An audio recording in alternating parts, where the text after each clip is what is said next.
A show created by the fans, for the fans. We are your home for Ohio State football coverage all year long. The Scarlet and Gray Podcast, a Network 216 production.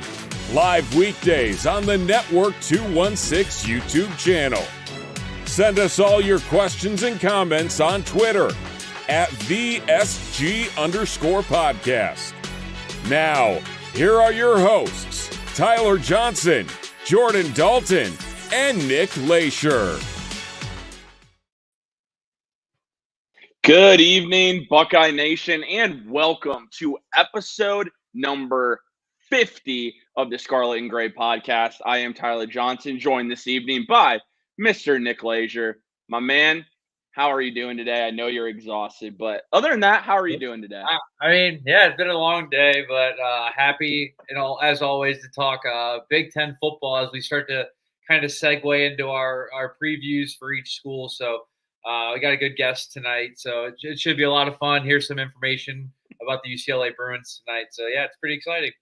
Yeah, absolutely. A little bit of a different show because these next couple of weeks we're going to be doing some Big Ten previews, learn about all the teams in the Big Ten. But, of course, before we get to any of that, guys, just as a quick reminder, if you would just take a quick second, we would really appreciate if you would drop a like onto the video tonight. We really appreciate all the support that you show, not only the show, but also Network 216. So just drop a like onto the video and subscribe if you're brand new to the channel, as we're on the push for 3,000 subscribers. Also, I want to take a second and thank everyone that has enjoyed the exclusive interview we had with Ohio State freshman quarterback Aaron Nolan. You guys have absolutely blown that up. Thank you so much. It's the most watched interview in the history of Network 216, so thank you guys for that. We have another fun interview coming on Friday morning, so you're going to want to make sure you don't miss that. Also, Network 216 and the Scarlet and Gray Podcast is proud to be a partner of Homage Athletic Apparel. Right now, new customers get 15% off your first order at homage.com. Type in your email address, sign up for their emails, and you will get 15% off your first order. Again, that's homage.com. We're not going to waste any more time. We're going to go ahead and bring in our guest to talk a little UCLA football. We're learning about the newest member, one of the newest members to the Big Ten this year. James Williams joins us. He is the host of Bleav and UCLA Football Podcast and covers the UCLA Bruins. James, thank you so much for joining us this evening. How are you doing? I'm doing good, fellas. First of all, I hope you guys get to 3,000 here sometime soon. And also, I don't know if I should be nervous or whatever about trying to follow Aaron Nolan here. I don't have 5 stars behind my name or anything like that, but I'll try and give you guys a 5-star performance. Hey, we really appreciate it. Like I said, we know you're going to do great. Now, I've been looking forward to this interview for a long time, ever since UCLA decided they were going to join the Big Ten. So, yep. Nick's got the first question for you. It's about, of course, one of the newest members to Ohio State's coaching staff that UCLA fans know very well. Yeah, I mean, I just wanted to ask about Chip Kelly. Like, I know he was the head coach at UCLA, and he's coming over here to be our offensive coordinator. So I just kind of want to hear your input on what kind of a guy. I know there's good and bad. So I know that some of the UCLA faithful might be a little upset about the departure, but there's some that probably aren't too upset about it at the same time. So just kind of what kind of a coach are the Buckeyes getting? And I know he's a really good quarterbacks coach. So just touch on Chip Kelly and your experience with him at UCLA.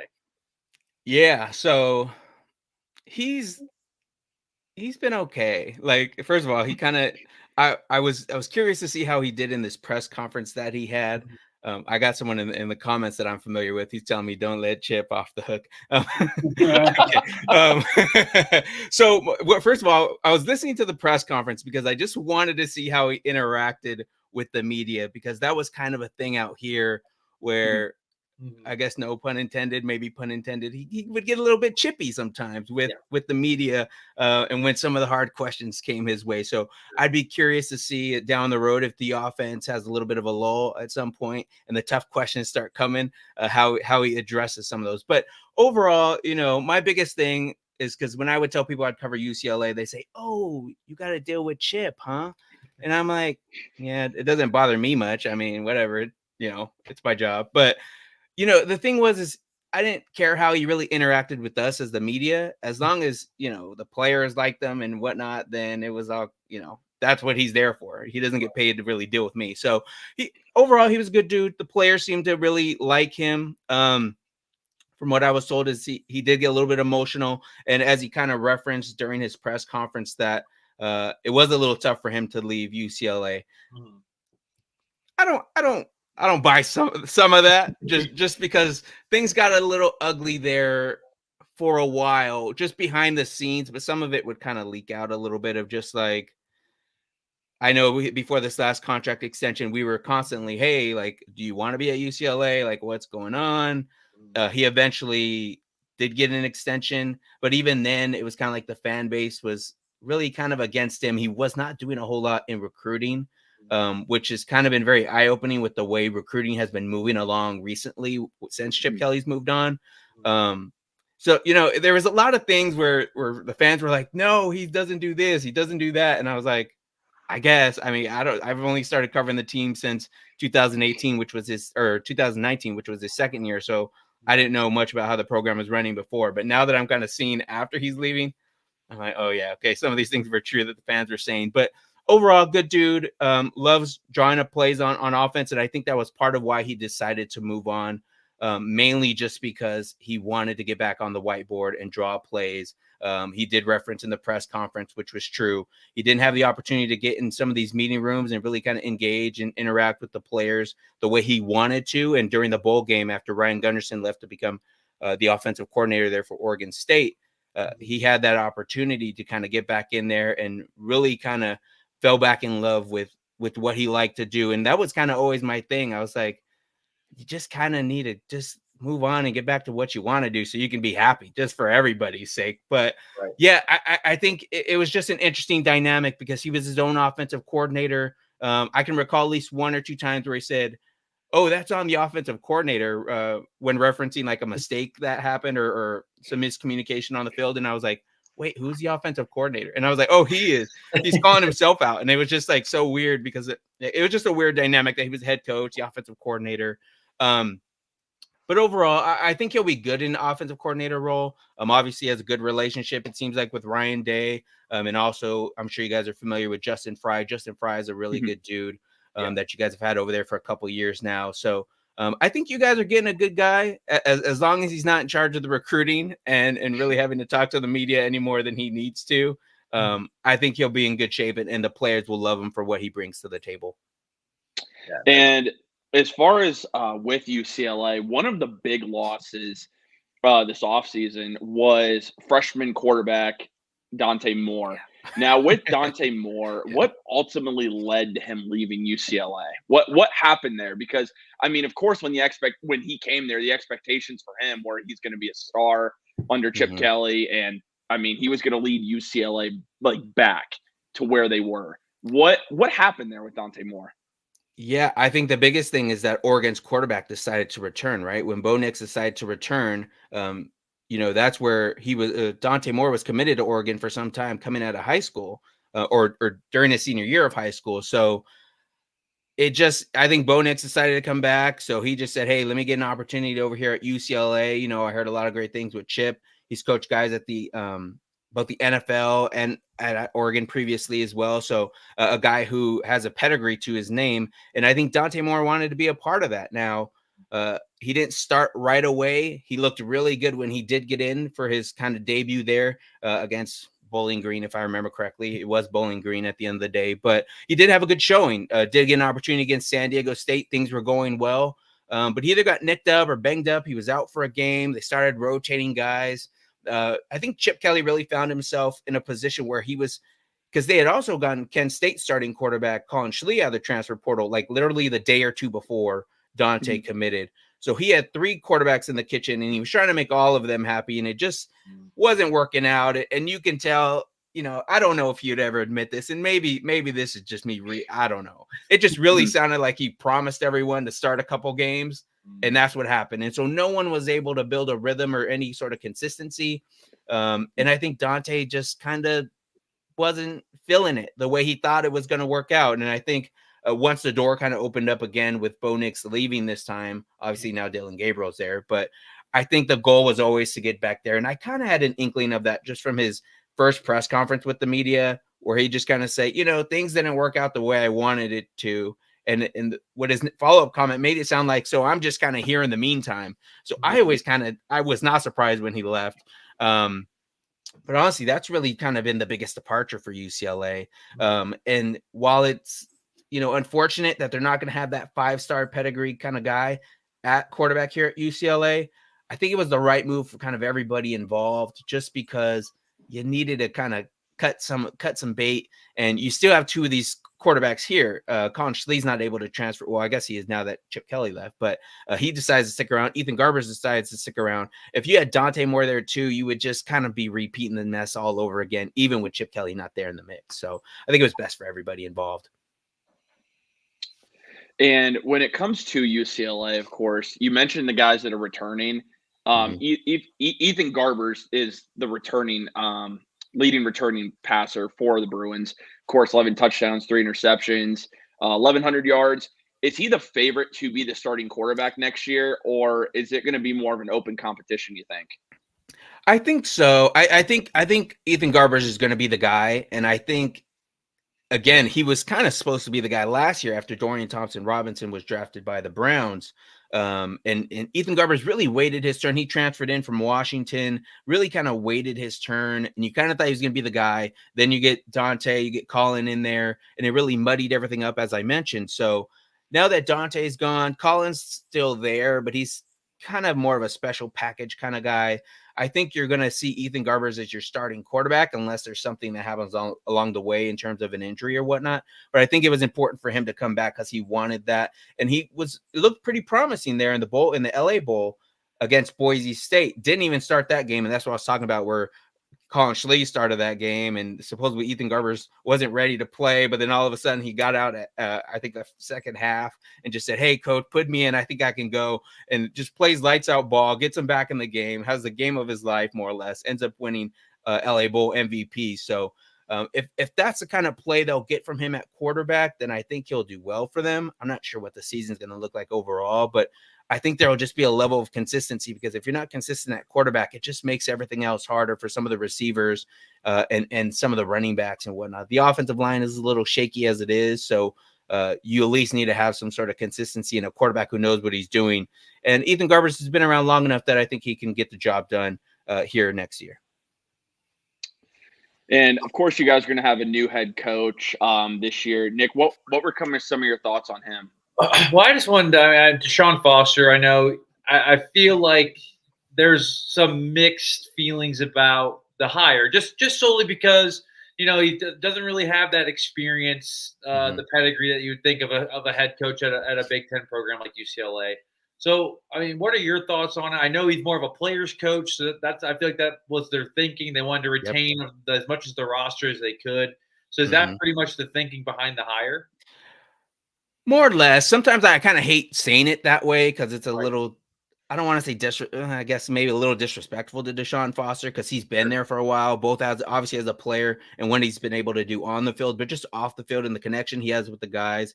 He's kind of that younger guy in the room, that alumni, and everyone gravitated towards him. And it really spoke volumes, because it was the minute Chip left after saying he was leaving, and athletic director Martin Jarman came in and said, "Hey, this is what we're going to do going forward. Give us 72 hours or whatever it was to find the best guy for UCLA." And the players made it clear, no, we want DeShaun Foster. Like, you can kind of cut it on it. We want DeShaun Foster. But I think they kind of were looking kind of big picture and not just, because most of these players are going to be here another 2 or 3 years. So what is it going to mean long term? So, the players got their guy. It was interesting because, with Chip kind of being up in the air of where, because he was interviewing for offensive coordinator jobs in the NFL and whatnot, DeShaun Foster took it upon himself and said, "Hey, I'm just going to go be the running back coach for the Raiders." I don't even know if he ever made it to Vegas because it was such a quick turnaround from when he got hired.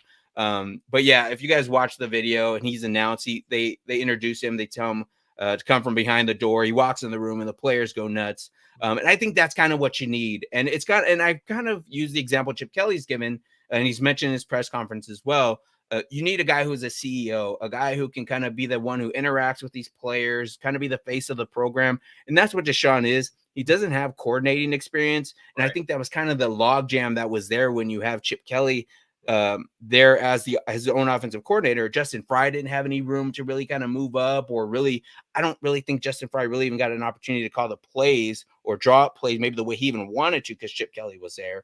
Then you have, guys like DeShaun Foster, Jerry Neuheisel. A lot of these guys weren't able to move up into any sort of play calling role. So it made it a little limiting. But again, I think it was just Chip Kelly's departure and the timing of it. You're just so late in the coaching cycle. You kind of missed all the movement. There was all this buzz after the season of they need to get rid of Chip. They need to get, Jonathan. I'm blanking on his name. Who's the guy who went to Michigan State? Jonathan Smith. Yeah. Jed Smith. There was not Jed Smith. Jed Fish. There was like so many names. It was so long ago, but there was just so many coaching names that were kind of going through that everybody wanted, and then Chip just kept hanging out, and I was just like, look, are we gonna keep Chip Kelly or not? What's the deal? I just need to know. So I need to know if I need to write these stories, podcasts, et cetera, et cetera. But anyways, he finally decides to leave, and then supposedly they went to Mexico looking for to interview PJ Fleck, and I think Jed Fish was also there on vacation.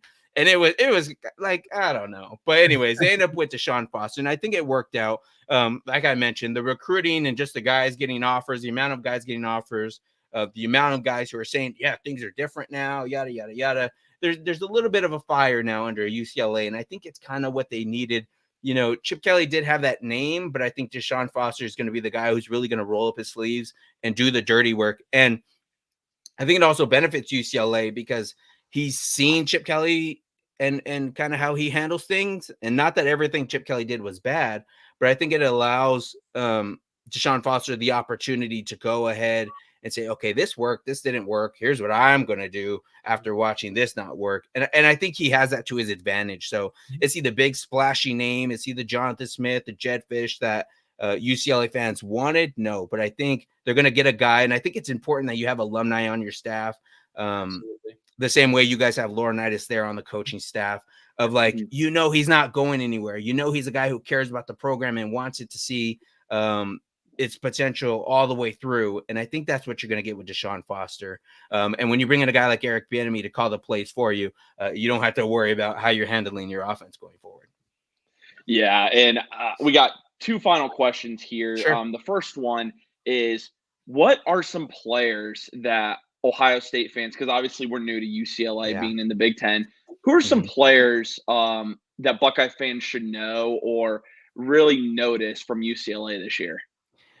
Yeah, it's kind of interesting because a lot of the star guys from this past season are moving on, but some that stand out to me. One is J. Michael Sturdivant, a tall, long receiver, a guy who has playmaking ability. Again, I think just some of the quarterback issues there, we didn't really get to see a lot of it, but there was a lot of hype behind him. But I think he has the opportunity to also do well. I'm kind of curious to see how Rico Flores does, another wide receiver who transferred in from Notre Dame. I think there's potential for him to do well, especially if they're doing double coverage or having to focus their the way the defense is handled. J. Michael Sturdivant, it may make a guy like Rico Flores open there for the offense. Also, TJ Harden is a guy I think in the backfield that all Big Ten fans should be aware of. He's a guy who just kind of made his name known a little bit during the bowl game 2 years ago, and then really got an opportunity sharing the ball with Carson Steele this last year to kind of get the ball moving down the field. And obviously having a guy like DeShaun Foster leading the way and him still being there,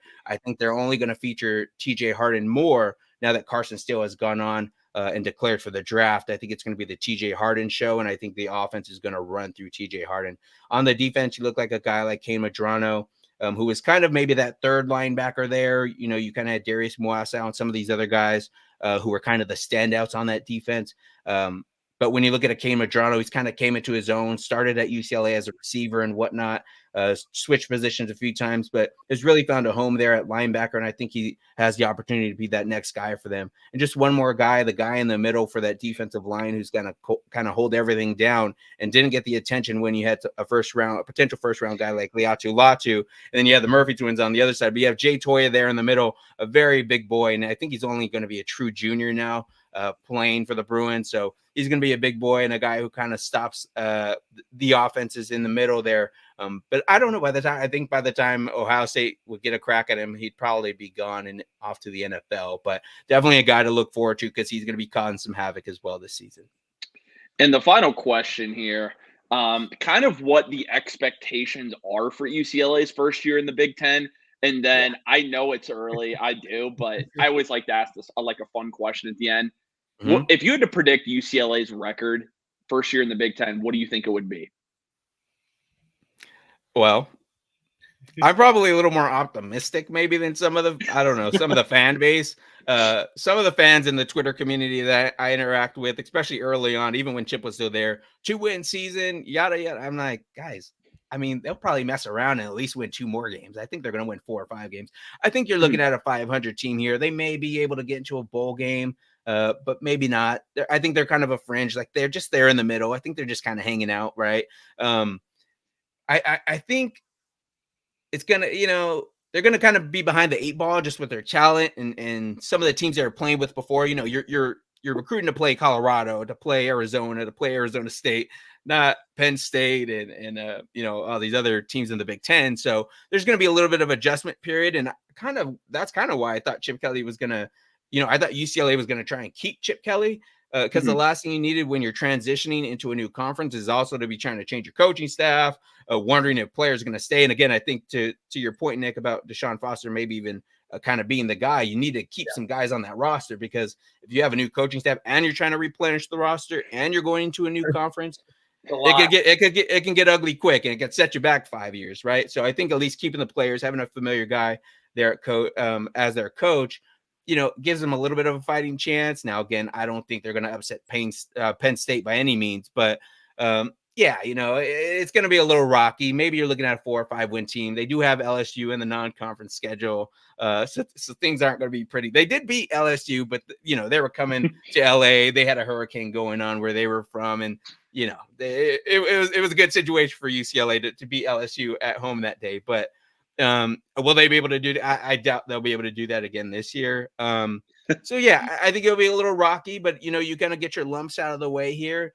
And I think you kind of hit the ground running in about 2 or 3 years, the time it kind of would normally take for a coaching hire to kind of get get settled in there.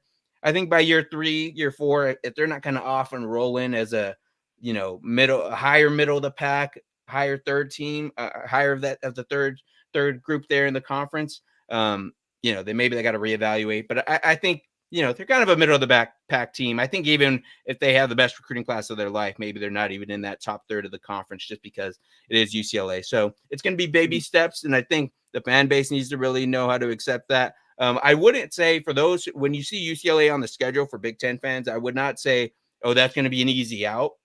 By no means, I don't think it's a team that you could just walk over and take for granted and think you're going to win. But, because this team's going to put up a fight for sure. But I think, I think it's going to be a little rocky first few years here before they kind of hit the ground running.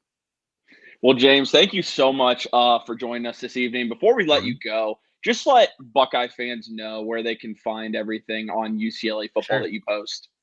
Yeah, so I'm pretty active on Twitter. Go ahead and follow me at JHW Reporter. I do talk with former UCLA linebacker Josh Woods on the Bleav in UCLA football podcast, where we kind of break everything down, and we'll be talking about some of the teams in the Big Ten as well when they start coming out here to the Rose Bowl as well.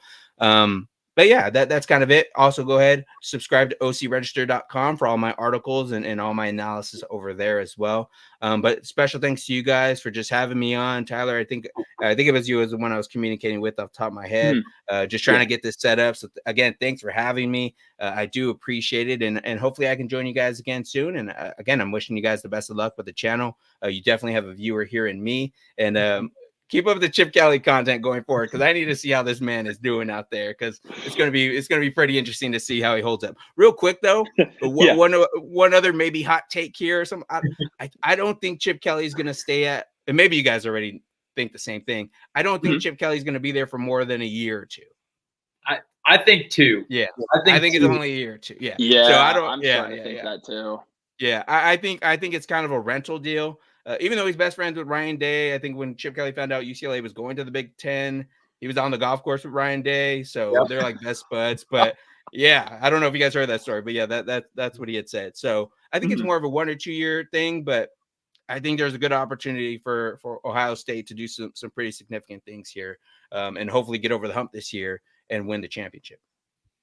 Yeah, I mean, we have, of course, we're Ohio State. We have huge expectations. If we this year, I can just tell you, James, this year, and I'm sure you'll see it, we have to win a Big Ten championship, and at the very least, you better be contending for a national title, because Ryan Day is. There are a lot of Buckeye fans that believe Ryan Day's on the hot seat. So is he still on the hot seat? I guess so. Yes, is it the Michigan? Is it the Michigan thing still? It's the Michigan thing. It's Michigan, and the fact that you haven't won a Big Ten title in 3 years, and you still don't have a national championship. That's what it is here in Columbus. Like, the expectations here, this is a pro sports team. The Buckeyes are a pro sports team for anyone that lives in Columbus. So, like, those are the expectations, and they're absolutely ridiculous. It's unreal. So the excuse of, I think, what you guys were a field goal away from, not this past championship game, but last year, from making it. You guys, that doesn't do anything for you guys, huh? I mean, you know what also has to do with it is Marvin Harrison Jr. leaving that game with concussion, because if he doesn't, we probably win. But you can't. Well, it happens. Thought otherwise. But hey, look, if Ohio State's ever out at the Rose Bowl again, I've covered them for a couple of Rose Bowl games when they've been out this way. If you guys are ever in town, let me know and we can hang out. How about that? Sounds good. Sure. Awesome. Fellas. Thanks. Sounds good. Thanks so much, James. We really appreciate it, and we'll look forward to talking with you again soon. Awesome. Thank you, boys. You have a good one. Thanks, man. Yeah, me too. Well, man, Nick, as we're wrapping things up, dude, I mean, UCLA, like, they have a tough challenge. I mean, you're coming to the Big Ten with everything they've dealt with. I mean, listen, you lose your head coach, and in the middle of, my bad, the end of a recruiting cycle, which is brutal. Right. You're transitioning to a new conference, but I kind of think the expectation is that we kept our guys and we can at least make a bowl game this year. Yeah, I mean, absolutely. And like James said, I mean, it would have been a ton to try to overhaul a new roster, new conference, new head coach. So he hit it right on the head with saying that it was probably the smart move for now. And if things don't work out, then obviously you reevaluate. But yeah, I mean, I know we've talked off air kind of, and we thought UCLA would kind of be a middle of the road, lower tier Big Ten team to start. But then, I mean, obviously once you start recruiting to play in the Big Ten, things can change. So, I mean, it's always great to have schools out west come join the Big Ten. So it's going to be exciting down the road. Maybe not as much these first couple of years, but down the road when we get to play these other West Coast teams, it'll be pretty exciting. Absolutely. Yeah, man, I completely agree. And, wish UCLA the best. I mean, I want to see which of these everyone knows Oregon and USC. Like, those are going to be the ones that everyone's expecting to light it up. Washington might have a little bit of a tougher year with everyone they're losing. But I wouldn't mind seeing UCLA do well. It's going to be interesting to see what happens. As far as next week, not sure what team we're going to be talking about yet. I'm working on some things, so we'll just see. Also, with spring practices starting up for others, we'll just have to play it by ear. So, but as we're wrapping things up, man, on UCLA, is there anything else you want to add? James gave us a lot of really good info. Yeah. No, man. I mean, I thought he did a really good job. Very informational. So for all the viewers, I mean, hit him up, follow him. He's going to have UCLA content all year for you. Yep. Well, guys, like I said, we really appreciate you tuning into this episode of the Scarlet and Gray podcast. As always, guys, take that quick second. Kind of like James said, drop that like on that video. Subscribe if you're brand new to the channel. We are on the push for 3,000 subscribers. Can't get there without your help. Like I said, thank you guys so much for the support on the Aaron Nolan interview. We truly can't thank you enough for that. It's been absolutely incredible. And the amount of people that have also just reached out and given good feedback on the video. We thank you so much for that. And also, Aaron Noland DM'd us on Twitter and just said it's one of the best interviews he's ever done. So once again, just thank you guys so much for just the support you've shown. And hopefully he won't be the last Buckeye we get on the show. As always, guys, no matter what, no matter who we have on next week, and even if for some reason we don't have anyone on next week, we will talk to you guys all again very soon. As always, go Buckeyes.